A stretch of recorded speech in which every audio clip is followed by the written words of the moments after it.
So question number 9 is going to be something, again, where it's a little different because they don't give you just regular numbers. They say this is so many times bigger than that and vice versa, whatever. It's fine. Don't worry about it. I'm going to talk about how it's easier to do and how we can treat it.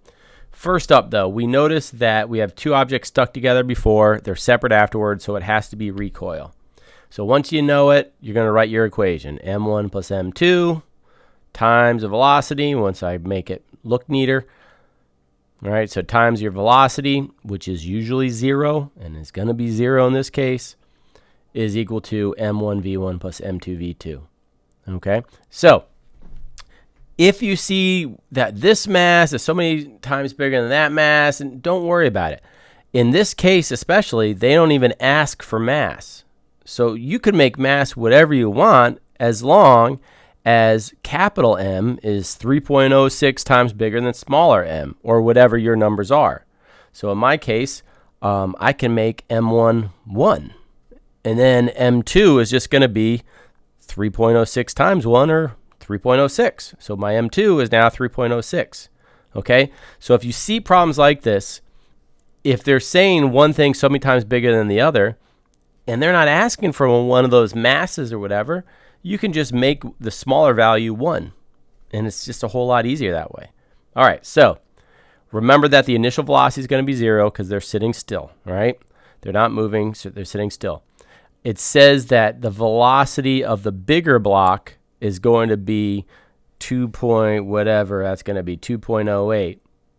So I have to solve for V1, and V2 is going to be that. So I write out my equation. The entire left-hand side is going to be 0. M1 is going to be 1. Okay. M2 and V1 is going to be what we're looking for. So that's going to stay in as V1. M2 is, nope, I started to mess up. 2 is not 2.08, it's 3.06. The velocity was 2.08, so I multiply that by 2.08. All right, and then I'm just going to do my algebra. So I multiply it out. I can figure out what 3.06 times 2.08 is. Put that in underneath, and I get 6.3 something. Okay, and that's equal to 0. V1. All right, so and I had 1 times V1, so that's V1. I'm going to subtract it from both sides, and that means that 6.365 is going to go to the other side. And now I'm ending up with a negative velocity of 6.36, which makes sense because if I said 2.08 was going one direction, 6.365 should be going the other direction.